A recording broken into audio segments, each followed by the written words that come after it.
Olá, muito boa tarde. O Informando em Entrevista de hoje é sobre futebol. Para isso, a gente recebe aqui o César Grafietti, superintendente de crédito do Itaú BBA e autor de vários estudos sobre finanças de times brasileiros, europeus, enfim, do mundo inteiro.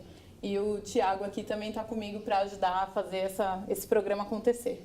Seja muito bem-vindo, César. Obrigado pela presença. Obrigado, eu que agradeço.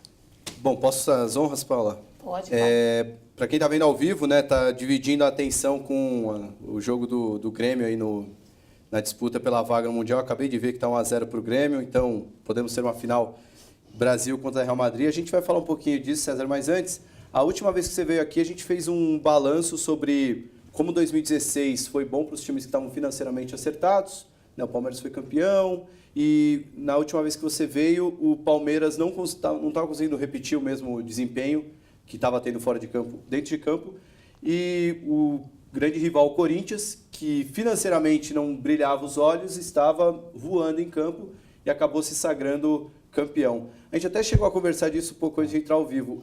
Será que 2017 voltou ao normal o futebol? Aqueles times que tentam fazer a lição de casa financeiramente acabaram não indo tão bem dentro de campo e os times com mais problemas financeiros foram bem dentro de campo? Dá para dizer que 2017 foi um ano quase típico, tá? Na medida que a gente tem que dividir os campeonatos em diversos momentos. Se a gente pegar o Campeonato Brasileiro, de fato foi isso, né? Historicamente, os clubes que se dão melhor são aqueles que conseguem montar boas estruturas esportivas e não necessariamente têm uma boa estrutura financeira, né? Por quê? Porque lembrar, né, que gestão é sempre a soma de financeiro com esportivo. Todo mundo pensa que gestão é só olhar o balanço, mas na verdade você tem que ter uma estrutura esportiva que consiga garantir um bom elenco, uma boa estrutura de jogo. Agora, se nós pegarmos os campeonatos de forma geral, a gente tem que lembrar que o Grêmio está disputando o Mundial agora, ele tinha e vem numa situação relativamente equilibrada. Não é um primor, mas é um clube que vem fazendo a lição de casa. Então conseguiu ganhar a Libertadores, está no Mundial. O Flamengo disputou 3 finais, né? Não foi campeão, foi campeão carioca, foi vice da Copa do Brasil e está na final da Sul-Americana. O Palmeiras é vice-campeão brasileiro. Então, assim, de alguma forma, os clubes com bom desempenho financeiro foram conquistando os seus lugares aqui dentro das competições. Talvez não conquistaram o que os torcedores esperavam. Isso, exatamente. Até porque só pode ter um campeão em cada campeonato, né? Então, para o Grêmio ser campeão, o Palmeiras, infelizmente, não chegou. No seu caso. Agora, o Flamengo foi chegando, enfim, acho que é um pouco da dinâmica do futebol, mas o futebol brasileiro, ele historicamente, ele beneficia ou privilegia muito mais quem tem uma boa gestão esportiva do que financeira, porque as gestões financeiras, de forma geral, elas são muito ruins. Então, o esportivo acaba sobressaindo ao financeiro. Uhum. E, ao mesmo tempo, parece que na Europa não é assim que acontece, né? O Manchester City, por exemplo, ele começou a vencer depois da compra pelo Abu Dhabi, né? Em 2014, gastava quase 4,5 milhões de reais por ponto no campeonato. E o maior campeão inglês também, o Manchester United, é o maior time do mundo em receita. Por que é tão diferente no Brasil e na Europa? Acho que lá é o contrário, né? Aqui a gestão financeira ela é sempre muito mais amadora, enfim, ela acaba, o esportivo acaba nivelando essa gestão financeira muito, muito ruim. Lá na Europa é diferente, né? Como as gestões são muito mais profissionalizadas, né? O comportamento do gestor esportivo lá ele é muito mais equilibrado, a diferença financeira faz diferença dentro de campo também, né? Então, eu tenho um estudo que eu estou montando agora, onde acompanha os últimos 10 anos de campeonatos do Campeonato Brasileiro, do Campeonato Italiano e do Campeonato Inglês. A gente consegue botar na tela o estúdio? O estudo, né? O que a gente vai ver aqui, ó, dá uma olhada naquele gráfico ali, o gráfico à esquerda são os últimos 10 anos de Campeonato Brasileiro. O comportamento ali é um emaranhado, né? Ou seja, você não tem um equilíbrio no desempenho dos clubes, né? Um ano o clube é campeão ou quase, no outro ano briga para não cair. Quando eu olho lá em cima na Premier League, ali são os 6 maiores clubes ingleses. Eles basicamente dividem o topo da tabela. E aí entra o Manchester City, que vinha sempre mais abaixo dos demais, e ali é o clube, o azul escuro, e ele passa a brigar porque ele tem mais dinheiro efetivamente. Então, assim, o dinheiro com as gestões financeiras equilibradas, ele acaba trazendo o resultado. Na Itália é a mesma coisa. Se você pegar os 5 maiores clubes italianos em receita são os clubes que nos últimos 10 anos vêm brigando por campeonato. Claro, com um destaque enorme para a Juventus, que é campeã 6 vezes seguida, mas antes disso era a Inter de Milão. E você olha aqui que basicamente os clubes eles se revezam. Se você olhar a história, os últimos 3 anos em termos de receita, na Itália e na Inglaterra, são esses os maiores receitas dos dois futebol, dos dois campeonatos. E aí o que acontece é que tem um abismo para o próximo. Ou seja, o financeiro ali com uma boa gestão, ele um acaba acomodando o outro. Tá?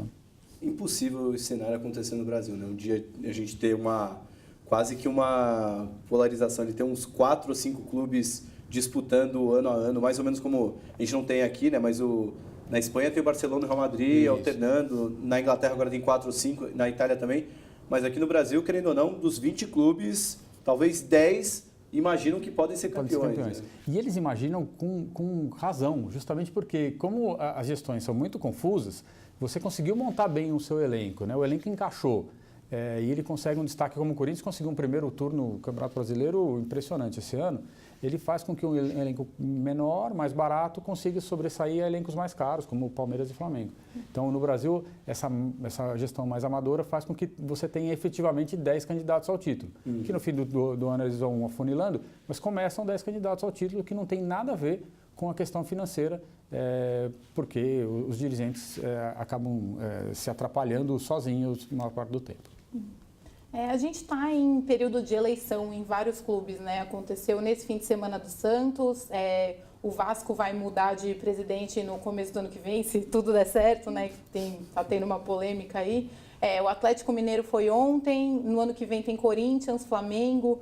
Qual é mais ou menos o balanço dessas gestões que estão acabando e como que uma gestão pode mudar um time, tanto no sentido financeiro quanto dentro de campo? Acho que a gente pode separar em blocos aqui, né?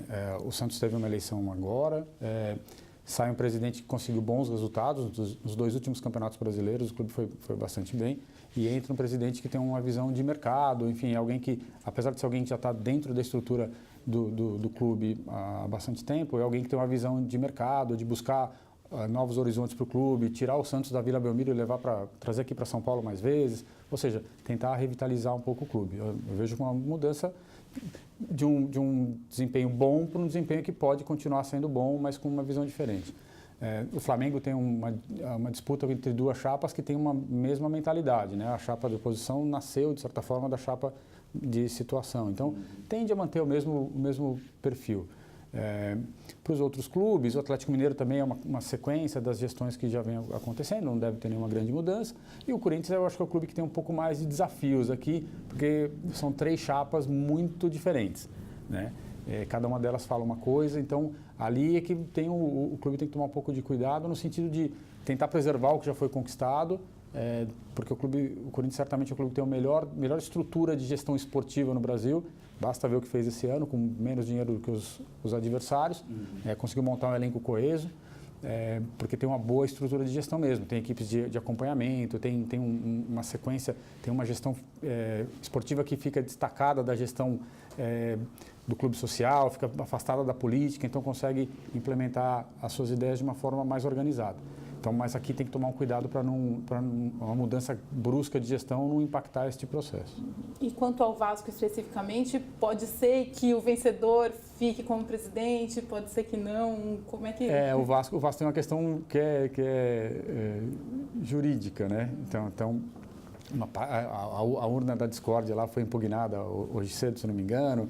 Enfim, isso ainda vai para os tribunais, acho que ainda vai demorar um pouquinho, o que é ruim para o clube. Né? Sempre que você tem uma turbulência muito grande na estrutura, você, independente de ela ser boa ou ruim, você não consegue ter nenhuma organização, nenhum planejamento para ser feito. Né? Quando você não consegue, vai iniciar o campeonato do ano que vem, né? A próxima temporada, e não tem nenhum presidente claramente definido, como é que você monta elenco, como é que você preserva treinador, enfim, é muito ruim para a estrutura do clube esse tipo de situação. Agora, César, me corrija se eu estiver enganado, mas parece que essa tendência de profissionalização dos times está vindo para ficar, né? Por exemplo, você até citou o Palmeiras. O Palmeiras teve um ótimo momento nos anos 90, muito por conta da parceria com a Parmalat. Quando foi embora, o time desabou completamente, foi até rebaixado depois. E hoje parece que já tem uma continuidade, não só o Palmeiras, né? A gente citou o Flamengo, como você falou, até vai passar o bastão e manter a mesma estrutura. E vários outros times estão fazendo bem a lição de casa, né? Até a gente não citou, mas o Botafogo pode ser um caso também que se reinventou, né? Você acha que essa tendência está vindo para ficar no Brasil e quem não seguir isso pode acabar ficando para trás? Acho que sim, acredito que sim, e os resultados em campo vão ajudar nesse sentido. De novo, Grêmio, Flamengo, o Palmeiras, de certa forma, enfim, os clubes estão conseguindo se manter relevantes nos campeonatos. À medida que, em algum momento, eles consigam transferir essa boa gestão financeira para dentro do esportivo, eles vão acabar se destacando e se consolidando como grandes vencedores. Então, eu sempre gosto de usar, apesar de ser São Paulino, o exemplo do São Paulo, que nos últimos anos, com gestões mais conturbadas, perdeu muito a relevância esportiva. Né? Por quê? Porque quando o financeiro não vai bem e você não toma cuidado do esportivo, ele acompanha essa má gestão financeira. Então, acho que o fato desses clubes que estarem mais profissionalizados, conseguirem bom destaque dentro de campo, vai sim atrair os outros, porque este é o caminho. E é natural que isso acabe acontecendo de uma forma mais destacada a partir desses próximos anos, aí como a gente está vendo com as mudanças de gestões direcionadas nesse sentido. Você até citou o São Paulo, será que podia fazer um comentário? Porque realmente era um exemplo de gestão e quando vários clubes começaram a se arrumar, né, de maneira financeira, até em gestão, o São Paulo acabou passando tem passado por anos turbulentos, né? Até em alguma das nossas entrevistas, a gente até brincou que o São Paulo é o time mais trader, né, do futebol, porque ele gasta muito para contratar, porque ele ganha muito vendendo, aí tem que gastar muito para contratar, então ele tem que sempre ficar operando no curto prazo para montar um time bom. Enfim, esse momento do São Paulo é mais uma turbulência passageira, ele tende a dar a volta por cima ou tende a continuar isso em 2018? É uma turbulência passageira que já dura alguns anos, né? Na verdade, sim, o que você falou é verdade. São Paulo tinha uma estrutura de gestão muito organizada e tinha uma disputa sadia entre oposição e situação. Em algum momento, o clube optou, né, internamente por seguir os exemplos errados, né? Que eram os exemplos de Palmeiras, de Corinthians, daqueles clubes onde os dirigentes se perpetuavam no poder. E isso aconteceu lá com o Juvenal, que ficou 3 mandatos gerindo o clube. Quando você não tem uma disputa sadia entre oposição e situação, as ideias elas não se renovam. E ao não se renovarem, o clube vai perdendo sua força, sua capacidade de se reinventar. Então, o que aconteceu com o São Paulo foi isso. Agora, com o novo estatuto, com algumas mudanças, esse primeiro ano da gestão Leco não foi bom, claramente, mas ele já muda, traz o Raí, que é alguém que está se preparando para ocupar esse cargo já há algum tempo, tenta reformular, trazer profissionais de mercado para as suas áreas mais importantes. Então, talvez isso signifique que o clube internamente entendeu que precisa seguir um caminho diferente do que vem fazendo nos últimos anos.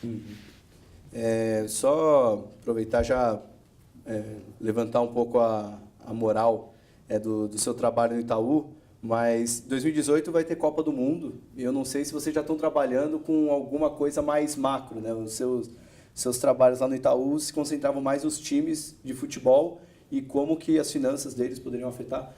Será que a gente pode fazer alguma relação com Copa do Mundo 2018, o desempenho das economias refletindo no desempenho dos times de futebol dentro de campo, ou você acha que no ambiente mais macro isso tende a ter um efeito menor? Tem uma série de relatórios que trabalham nesse sentido, né? O banco na última Copa fez, na época era o Ilan e o Caio Megali, eles fizeram um trabalho parecido com esse que você está falando.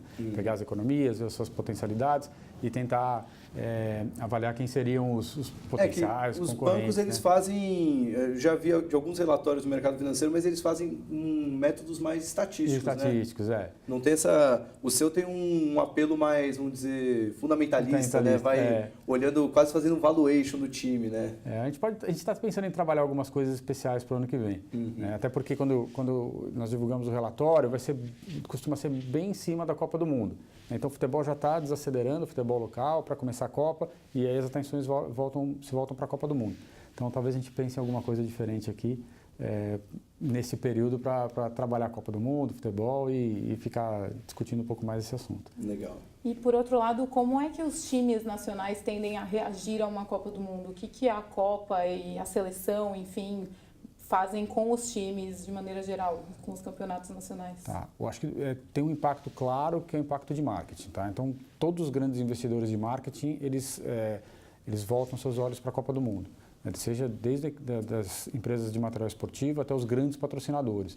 Então, costuma canalizar o recurso para esse evento, né? Patrocínios diretos, patrocínios indiretos, patrocínios de TV. Então, os clubes tendem a ter mais dificuldade em buscar patrocinadores nesse período. Então, quem entra nessa época sem um patrocinador ou sem contratos mais estáveis, tende a ter dificuldade.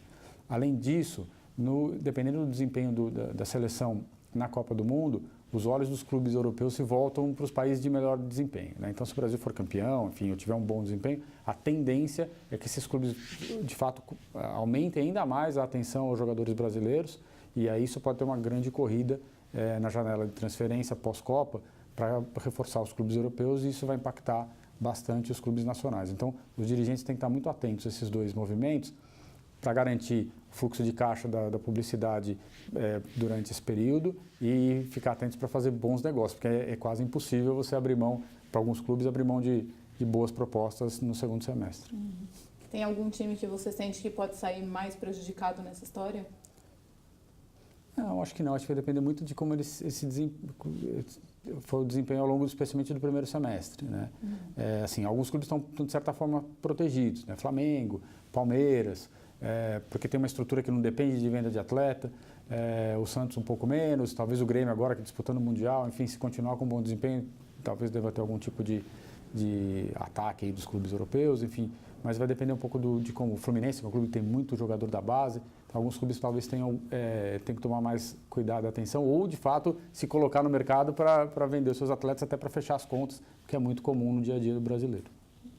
Posso fazer a última pergunta, aproveitando que você citou o Grêmio? Eu acabei de ver aqui que acabou o jogo, o Grêmio ganhou de 1-0 e queria saber se dá para fazer alguma estimativa do quão positivo pode ser para as finanças de um clube caso venha uma vitória contra o Real Madrid, até você falou de valorização de atleta, enfim, tem alguma forma de fazer alguma estimativa com base agora vai ser o grande jogo da história recente do Grêmio, principalmente agora vai enfrentar o Real Madrid, acho que é o time mais caro do mundo hoje, né? Sempre ajuda, né? O fato de estar disputando essa competição, o fato de ter sido campeão da Libertadores já trouxe algum recurso adicional e trouxe valorização aos atletas. Disputar o Mundial ainda expõe mais a sua marca. Se disputar e conseguir disputar em boas condições de igualdade com o Real Madrid, já vai valorizar muito, de novo, não só a cultura gremista, né, que é uma cultura lá do Sul de muita raça, de muito empenho e tudo mais. Se conseguir emplacar um jogo de igual para igual com o Real Madrid, tende a valorizar muito a marca do clube. E aí, certamente, os seus atletas vão ter uma valorização, né? Não dá para precificar isso, mas dá para dizer o seguinte: não passar vergonha é bom, e conseguir de jogar de igual para igual é um ganho enorme, mesmo que não seja campeão, né? Até porque, se pegar a história recente do Mundial, são pouquíssimos os sul-americanos que conseguiram conquistar o título, porque a distância realmente é muito grande do ponto de vista esportivo e financeiro. Então, o que importa aqui é fazer um bom jogo, conseguir colocar a sua cultura esportiva dentro de campo, e isso vai trazer um retorno. Ganhar é um adicional aqui que todo torcedor gremista deve estar sonhando. Mas o importante para o clube agora é colocar, de fato, um bom jogo dentro de campo. Bom, então era isso. Muito obrigada, César. Imagina. Eu que Obrigada agradeço. a todos que assistiram e até o próximo Infomania Entrevista.